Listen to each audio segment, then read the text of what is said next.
ভিতরে যাওয়ার ব্যবস্থা করে দেন। ম্যাম তো এখন বিজি আছেন, আপনি আগামীকাল আসুন। এই বেটা, তুই আপনারে বাধা দেওয়ার কেডা?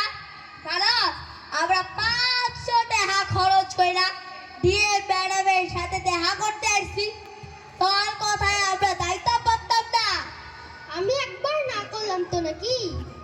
আজ দেখা টাকা হবে না, শুধু শুধু হইচই কইরা কোনো লাভ নাই। আরে বসাই, এ দেখি বাসের থেকে কোচির দাম বেশি। আমাদের ভিতরে ঢুকতে না দিলে অনশনে বসবো। আমরা কিছুতেই যাব না, আমরা কিছুতেই যাব না। ঠিক আছে, দেখছি। হ্যালো হ্যালো ম্যাম, আপনার সঙ্গে কয়েকজন কৃষক দেখা করতে চাচ্ছে, পাঠাবো? হ্যাঁ পাঠান।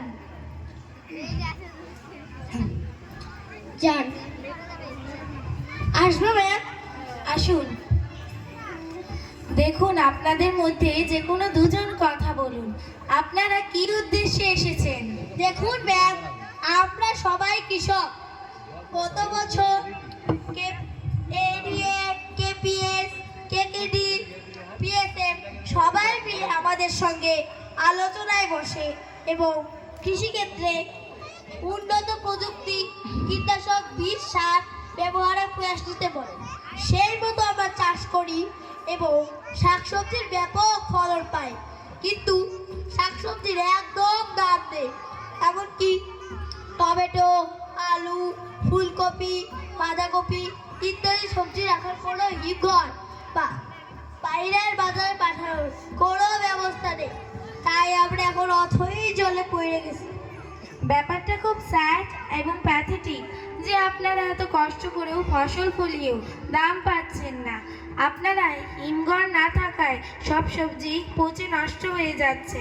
আমি আপনাদের কিভাবে সেবা করতে পারি বলুন? দেখুন ম্যাম, আমরা সার, বীজ, কীটনাশক বাকিতে নিয়েছি। সারের দোকানে 2.5 টাকা পরিশোধ না হলে আমাদের বিষ খাওয়া বা গলায় দড়ি দেওয়ার সাথে কোনো রাস্তা নেই। তাই আমরা সবাই আপনার কাছে দ্বারস্থ হয়েছি, আপনি এটির একটি বিহিত করুন, নাহলে আমরা শিশু ও মহিলাদের নিয়ে রাস্তা অবরোধ করব বা অনশনে বসবো। আপনারা কৃষকরাই সভ্যতার ধারক ও বাহক। আপনারা কৃষকরাই জাতির মেরুদণ্ড। আপনারা এত সহজে ভেঙে পড়লে চলবে না।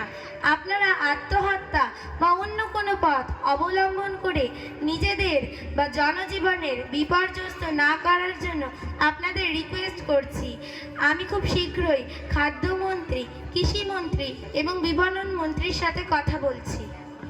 দেখুন ম্যাডাম, মন্ত্রীরা ভোটের আগে বড় বড় প্রতিশ্রুতি দেয়, কিন্তু মন্ত্রী হয়ে ইমরালা সব দেবদূত হয়ে যায়। আপনি ভাবুন তো ম্যাডাম, কৃষি খাদ্য মন্ত্রীকে কয়বার দেখা যায়? আপনাদের রাগ অভাব, অভিযোগ থাকাই সঙ্গত। তবে আপনাদের দাবি দাবা আমায় লিখিতভাবে জানান। আমি মন্ত্রীদের আপনাদের দাবি দাবা সব ইমেল করে পাঠাই। দেখি ওনারা সমস্যার কি সুরাহা করেন। এই যে ম্যাডাম, আমরা লিখিতভাবে সমস্ত দাবি দাবা আপনাকে দিয়ে গেলাম। আমি খুব শীঘ্রই খাদ্যমন্ত্রী, কৃষিমন্ত্রী এবং বিপণন মন্ত্রীর সাথে কথা বলছি।